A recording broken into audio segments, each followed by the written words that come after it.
Hi there, welcome to Dan's Car and Music Studio. Today I'm going to be doing an install of a Nextbase dashcam system, front and rear, to my 2011 Range Rover 4.4 TDV8. So without further ado, let's get the camera unboxed. Okay, so going to have a look at what comes in the box of the Nextbase 522GW. This is the front facing camera. And in the box, firstly, you've got a warning sticker which you can stick on your window if you want to warn people that you've got a Nextbase dash cam which is recording, because this one actually does record when the vehicle's off if there's any motion. So if someone hits your car, which unfortunately someone did a few weeks ago on mine, it will record and hopefully you'll pick up the registration of the vehicle or some details which might help you with an insurance claim. Also this card here which just tells you to update the firmware at the nextbase.com website. If you're using the dash cam, you've got your quick start guide, another little warning card which tells you should charge the camera for 2 hours on a USB port indoors before using it, obviously, so you can store the date, etc., and also so that feature will work when the car's switched off. The parking mode will work. Obviously it gets recharged when you're driving normally, because obviously the power supply recharges it as you drive along. You've actually got the camera itself, which is the next place there, which has got a little cover there which comes off that hides the magnetic mounting point behind which the connections go onto, and it snaps quite nicely back on there, so that's magnetic. A little cover on the screen which I'm going to leave on until I've finished installing it, save getting scratched, and a cover on the rear screen, and again which tells you to charge for a full 2 hours before using it for the first time. It's got a touch screen, and it also tells you to format the SD card fortnightly as well. So I think that's because it does use quite a lot of memory when it's storing up the information, particularly if you've got 2 cameras like I have. And then next in the box you've got this little cover here, and behind the cover you've got the lighter charger. Next up in the kit you've got the suction mount which I'm going to use to attach it to the windscreen, which just clips on like that. Okay, you've then got the mount for the camera itself, which is magnetic and pops into the front of the camera, which has got a 3M pad on it. I'm not going to use the 3M pad, as I say. I think I'm going to use the suction mount for mine. Got a spare 3M pad, should you need it, and a little tool which is to help you get the trim away at the top there to pull down and get your wires in behind. And that's what comes in the box of the camera. Moving on to the rear camera. Box this one. Let's use the. Okay, you've got an instruction booklet. And then the actual cable, which is going to attach into the front camera. That runs all through the headlining, and then that's going to be to the rear screen, where you've got this little plug here, which you then plug into that, and then another 3M sticky mount on the rear camera, which hopefully will go sort of in the centre of the rear screen, and a spare 3M sticky mount. Just going to have a look and see where I'm going to mount the front facing camera. Now they actually recommend, obviously it goes near the rear view mirror, which is obvious. A lot of the ones I've seen don't have screens, and then they suggest you sort of hide out behind the rear view mirror, stop distraction, etc. But as this one has got a screen on it, and it does show the rear view for when you're reversing, although I've already got a reversing camera obviously on the Range Rover, but it'd be pointless not to be able to see the screen. So I think I'm going to mount it just to the right of the mirror there. Obviously it's got to be as high up as it can be and out of the line of sight when you're driving, so as not to cause obstruction. And then I think I'll run the cables through the front of the headlining there, down this pillar, and then through the side and into the glove box. And at the back of the glove box there's, which you can't really see very well, hopefully I'll get a better angle on it in a minute, there's a fuse box right at the back there. So I've put the sticky mount onto the suction mount to mount onto my windscreen, plugged in the cable which actually plugs into the suction mount itself, because the power actually goes through the clip, so you can actually remove the camera if you want to without having to take any wires off. Although having said that, if you've got the rear camera, which I have, then you've got this other connector here which plugs in. So I'm going to run both those together because it seems as though both have got to go through that lining. I think it makes sense to do them both at once. So first of all I'm going to position it. Now, like I said, I think I'm going to put it just to the right, as high as possible, but just to the right of the rear view mirror. And that's pretty secure, I don't think that's going anywhere. And then obviously that will swivel into the position I want it to go into in a minute. So then we're going to be looking at tucking cables up into here. Now, hopefully this should just pull down quite easily to allow enough room just to tuck these in. Unfortunately this charging cable's got quite a big, like a suppressor on it, which is a bit annoying. Hopefully it does go up. Not the prettiest, but it does go up there. I'll have a fiddle with that in a minute and see if I can hide that a bit better, because I want this to look as neat as possible. So on the other side in the passenger seat. Now I'm just going to continue to feed this cable up here.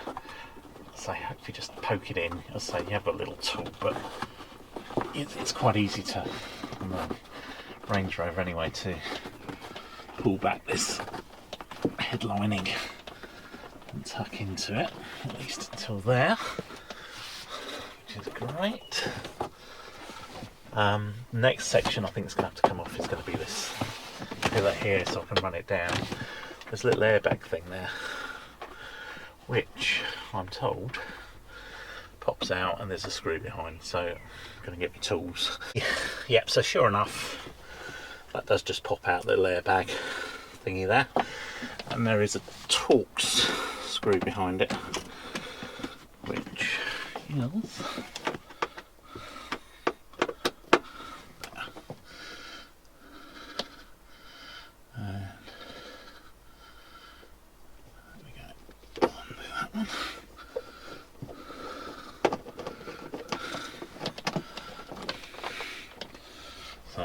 one Torx screw,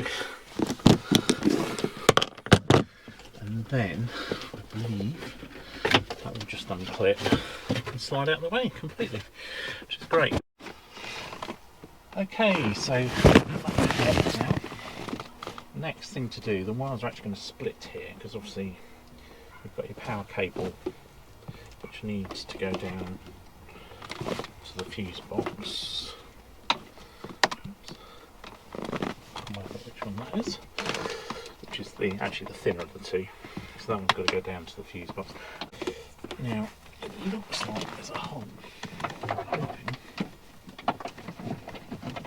I can sort of drop this through.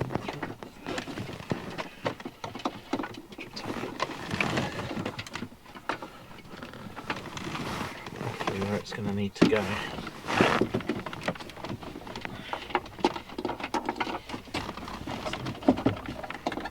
Promising. It's hitting the side of the glove box.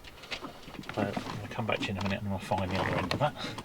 But in the meantime, I'm just going to put a couple of bits of tape just to tape that to the drain tube. nice and tidy.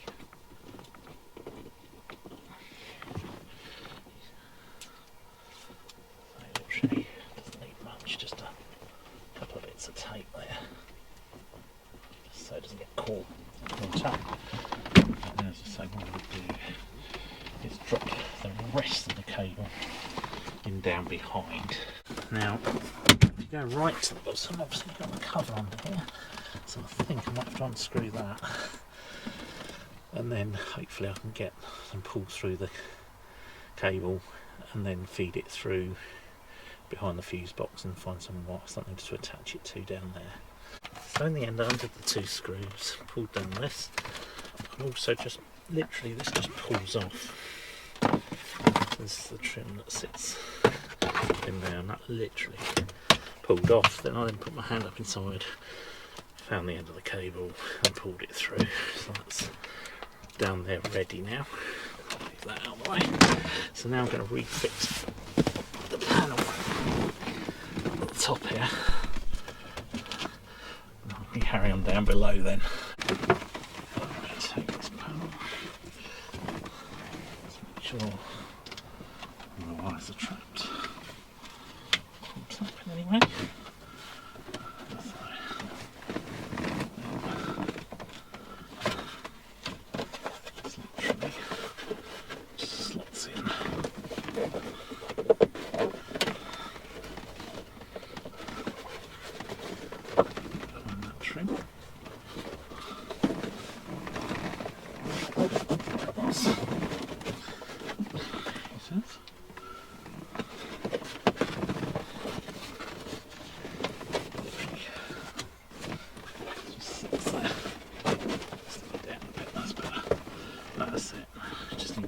Further down, that trim over, and it's just a single torque screw. Just go back in there.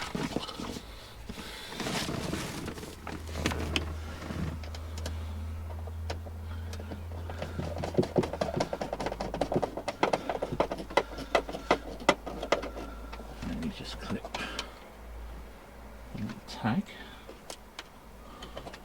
back in, that covers the screw.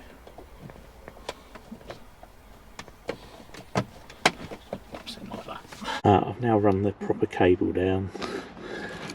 It's now coming out here, but I'll pop it into one of the fuses in there. That's the plan anyway. Using the little jumper I showed you before, so let's find out which fuse we need to take out and have a crack at that. So it's actually a 20 amp fuse, which is, it's actually that one there, if you can see.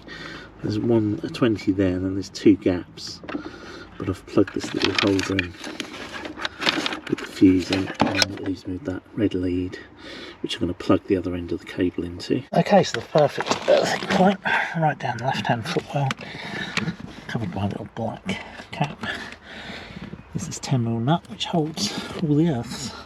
So I'm just going to slacken it off, slip the earth in for the camera, and it should be all done. I've got to work out where we're going to route this one. I think I'm going to route it up behind the airbag. And hopefully it'll just go up into that trim without too much fuss.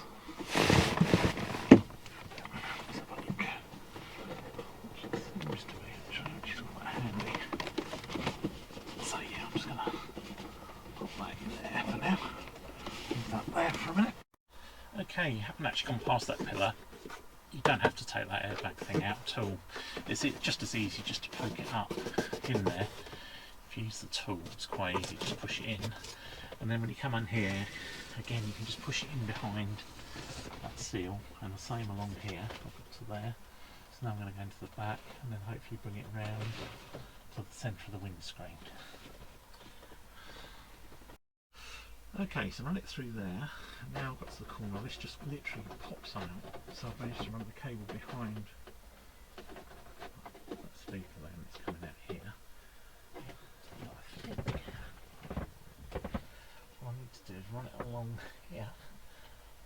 maybe take that grommet out and run it through behind here so that the cable actually runs through the grommet. With a bit of luck. In fact, yes, that just pulls down. That's the hole for the grommet, and whether I'll be able to just slide that through without taking those off, I'm not sure. But I will. Let's take this off, which I believe just unclips, take it off. Let's just tell I've got a couple of clips. And then the other grommet will come through there. So we'll have to feed up through into here and then run it up to the centre there. Okay, so I actually managed to get that through. I had to take both ends of the grommet out, which I'm going to put back in a minute. It's very tight. I've just pushed it through with the screwdriver, but I've got one end going in that end, one end coming out the top now. Probably don't want too much coming out actually, because there's a joining cable, so I'm going to pull that back a bit actually. I reckon probably that will be plenty. About there. Okay, next thing to do, let's get an alcohol wipe, just clean up the area where you're going to stick the camera, so it'll stick properly. Then stick the camera in, centre of the screen there, just tuck the cable behind there, plugs there, tuck any excess in there, and then we're going to put that trim back on. So there we go, with the trim back on.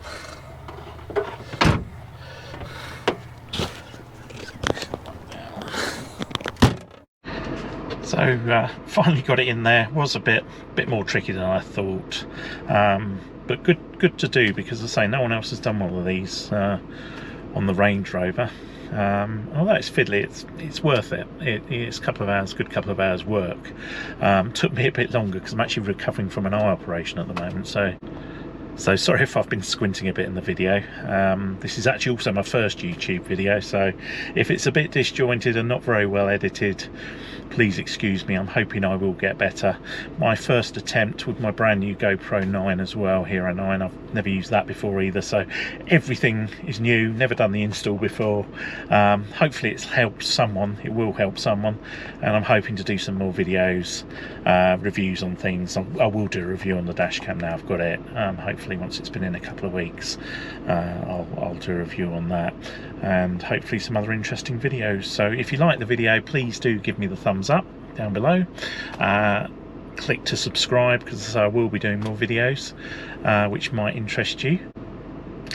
I've also put links down below to the camera front and rear, and also the wiring kit, so hopefully that will help you out. Thanks again for watching. See you next time.